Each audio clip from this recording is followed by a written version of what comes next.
Good afternoon, students. So today's topic that we would like to discuss is the entropy production and entropy flow in open system. Before that, we have already discussed about the entropy production due to the heat flow within the system and within the system and surroundings, and the entropy flow because of this chemical reaction that occurring within the system. So today we would like to discuss about the entropy production in open system. Open system means here we have actually it is not exactly open system, but the system is such that we have taken a big size closed system where we have chosen different phases, and these phases are interacting with each other. That means they are open. That means they can exchange energy, they can exchange mass among themselves. Okay, so let's start. So we consider a system consisting of two phase, phase 1 and phase 2. Each phase is open so that it can exchange both mass and energy with the other phase. So in that sense, it is a open system. But the entire system is, however, the closed system, since it can exchange only energy with the surroundings. Because from the concept of thermodynamics, we know that a open system can exchange both mass and energy. That's why phase 1 and phase 2 we have chosen our open system, and they can exchange both mass and energy. But the entire system is as a whole is a closed system. That means it can only exchange heat energy with the surroundings, but not the mass. Okay, so thus for an open system we can have from first and second law of thermodynamics. That means using the both the concept of first law of thermodynamics and the second law of thermodynamics, we get du, because if you know that dq from the fundamental first law of thermodynamics, dq equal to du plus dw.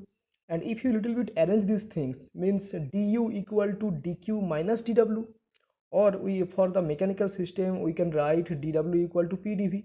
So du equal to uh, dq minus pdv.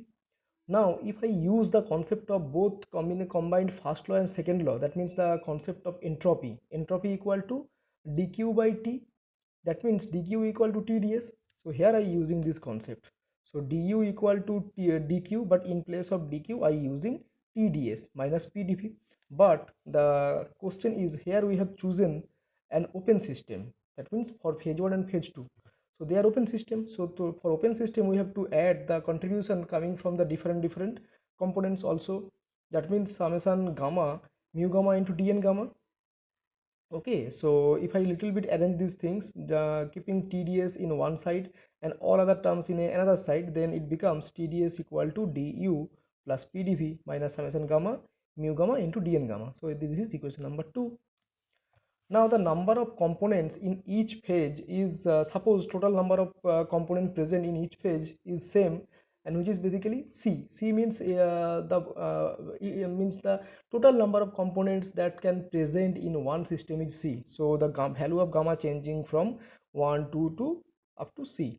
So we know that dq equal to du plus pdv. This is the fundamental first law. And dn gamma, when you express the change in the number of moles in terms of extent of reaction or advancement of reaction, then we can write dn gamma equal to nu gamma, which is basically nu gamma is the stoichiometric coefficient multiplied by d xi, where d xi is the extent of reaction, okay, or advancement of reaction. So using these two equation, the relation in equation 2 becomes TDS equal to, now I am using du plus PdV equal to dq. So putting dq here minus summation gamma mu gamma, but in place of dn gamma I am going to use nu gamma into d xi. And now this equation becomes equation number 3. Or if I divide this equation by t, the total equation from of both sides by t, then it becomes ds equal to dq by t minus 1 upon t summation gamma mu gamma into nu gamma into d xi. And this is equation number 4. Again, we know that from the definition of chemical affinity, A equal to minus summation of nu gamma into mu gamma, that I have already discussed in the previous lecture. So please follow. Or from the fundamental definition of chemical affinity is the negative change of the free energy with a unit advancement of reaction or advancement of reaction. That means chemical affinity A equal to minus dg by dxi at constant pressure and temperature. So if you using the definition of dg in terms of mu gamma into nu gamma, then chemical affinity becomes minus summation of gamma nu gamma into mu gamma. That is this one. So using this concept, if I use this concept in this equation, then in place of minus of summation gamma nu gamma into mu gamma, I can use capital letter A, that is chemical affinity. So the new equation becomes ds equal to dq by t plus a by t into dxi. This is equation number 6. Now remember that we consider an open system, thus we must replace the heat transfer term, that means dq by d phi. Why? Because dq only denotes the only pure heat change, but for open system we know that any kind of flow, that means both mass flow or heat flow, both you have to consider. So to make it generalized, we can replace the term dq by d phi, which accounts both mass flow, heat flow. Okay, so by d phi, which represents the energy flow due to the heat transfer and also exchange of masses. There is also possibility of occurrence of chemical reaction within the system. Thus, we have to consider also the entropy exchange due to chemical reaction, and we must also take into account the energy exchange with the surroundings, that is DES. Okay, that means the individual phase, two phase within the system can also exchange energy with the surroundings, and that quantity also we have to consider. That means DES equal to d phi by t minus summation gamma mu gamma by t into dE n gamma. Okay, that means I am using this equation, or better you can say yes, this equation. Okay, where the terms all the terms are for external energy change. That means when the system undergoes some heat exchange with the surroundings, that quantity account for this parameter. Now let me little bit adjust things. Okay, it's fine. Thus equation 6, that means the last equation, no, the equation 6 means, let me just show you, ds equal to dq by t plus a by t into dxi. Thus, equation 6 can be written as taking into consideration all types of energy exchange. All types of energy exchange means whatever energy exchange takes place between the two phases, and within the energy exchange takes place because of the chemical reaction, and also with the surroundings, means all kinds. Okay, energy exchange, mass exchange, and chemical reaction occurring therein, the total entropy change for this system equal to d phi by t minus summation gamma mu gamma by t into dE n gamma, this is for external part, plus a by t into dxi, this is for internal part. We consider the system as combination of phase 1 and phase 2. Okay, thus equation 8, that means this equation can be written as ds equal to all these terms can be divided into two, can be equally applied for two phases, so we can split these terms, all these terms, in two phases. So d phi 1 by t1 plus d phi 2 by t2 for this term minus summation gamma. Here I can say one thing, these terms are for the that means this entropy change because of these mass exchange between phase 1 and phase 2. Suppose if phase 2 lose some mass, then exactly same amount of mass is gained by the phase 1, because the system is as a whole closed system. That means the mass cannot go outside of the system, but it can exchange between phase 1 and phase 2. That's why d mu 1, that means phase 2 gain some mass and phase 1 lose some mass, that is dn gamma amount. So dE n gamma ei1, that is this term equal to minus summation gamma mu gamma 1 by t1 minus mu gamma 2 by t2 multiplied by dE n gamma 1. This is same because only this much amount of mass is lost by one phase, and gain exactly same amount of mass is gained by another phase, plus the last term, that is the chemical reaction entropy exchange originated because of this chemical reaction occurring within the system. That is that can also be split into two terms for the two phases. So a1 dxi 1 by t1 plus a2 dxi 2 by t2. and here A1 and A2 are the chemical affinities of the reaction occurring in phase 1 and phase 2 respectively, and Dn gamma 1 represents the number of moles of component gamma entering phase 1 from phase 2. That means phase 2 losing some number of moles of the particular component gamma, and phase 1 exactly same amount of is gain. Okay. Similarly, for energy flow we can write uh, uh, d phi 1 by t1 equal to, if I split the energy flow entirely in for the phase 1, then I have to consider both the internal parts and the external part for phase 1. So de phi 1 by t1 plus di phi 1 by t1, this is for internal part, this is for external part. Similarly, for phase 2, d phi 2 by t2 equal to de phi 2 by t2 plus di phi 2 by t2. This is equation number 11. Now substituting the values of, let me just add just a little bit. Yes. Now substituting the value of d phi 1 by t1 and d phi 2 by t2, that means these two terms in equation number 9. That means in this equation, if I substitute these two values in this equation, then the total equation becomes de phi 1 by t1 plus de phi 2 by t2.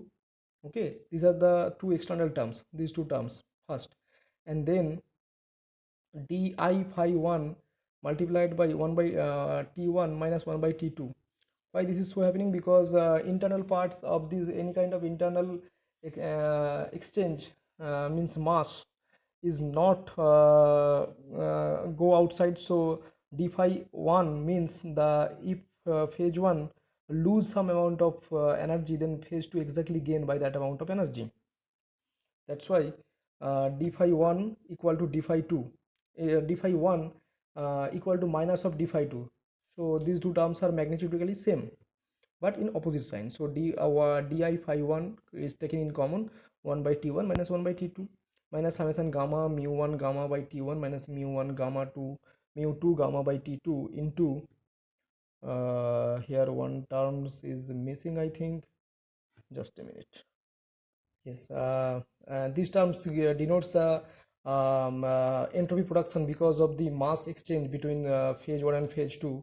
And if phase 1 just lose dn gamma amount of energy, dn gamma amount of moles of a particular component gamma, then phase 2 exactly is gain same amount of number of moles. That means minus gamma mu 1 gamma by t1 minus mu 1 gamma, mu 2 gamma 2 by t2 into dn gamma e by dt plus the last two terms, that is a1 d xi 1 by t1 plus a2 d xi 2 by t2. These two terms are the production of, or you can say the entropy production because of these chemical reaction occurring in phase 1 and phase 2 respectively. Now the first two terms, that means these two terms in equation represent that the entropy flow TES arising from the heat exchange between the closed system and the external surroundings. That means these two terms are entirely originating because of this energy flow or energy exchange between the individual two phase 1 and phase 2 with the surroundings. The third term, that means this term, the third term represents the entropy change due to the energy exchange between phase 1 and phase 2. That means these terms are entirely originating because of this energy exchange takes place, because both phase 1 and phase 2 is a open system, so they can exchange both mass and energy. So these terms arising because of this energy exchange between phase 1 and phase 2. And the fourth term means basically, just let me show you the fourth term, that is this term, mu 1 gamma by t1 minus mu 2 gamma 2 by t2 into den gamma den gamma 1 by dt, these terms. So the fourth term represents the entropy change due to the exchange of matter between phase 1 and phase 2, and the last two terms represents the entropy change resulting from the chemical reaction taking place in each phase. Thus the rate of that means every terms have their contribution towards the total entropy production or entropy change. Okay, now if you'd like to observe the entropy production rate, thus the rate of entropy production is given by sigma equal to dis by dt.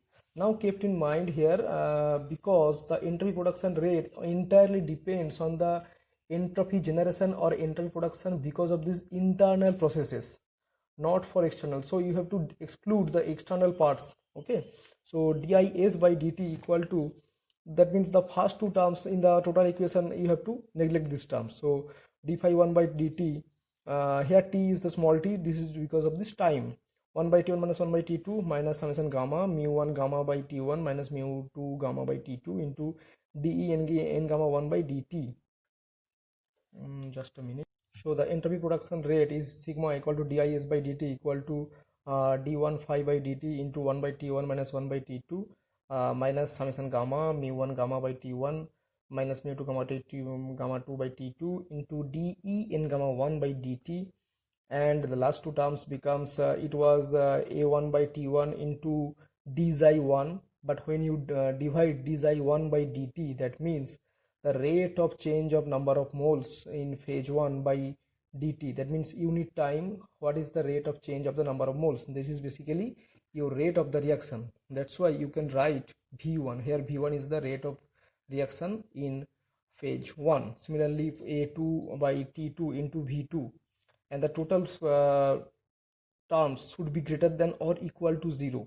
Okay, in equation 13, that means this equation, the coefficient of each rate flow terms enclosed within this parenthesis is the force term. That means this is the force term, this is the force term, or this is the force term for the respective changes.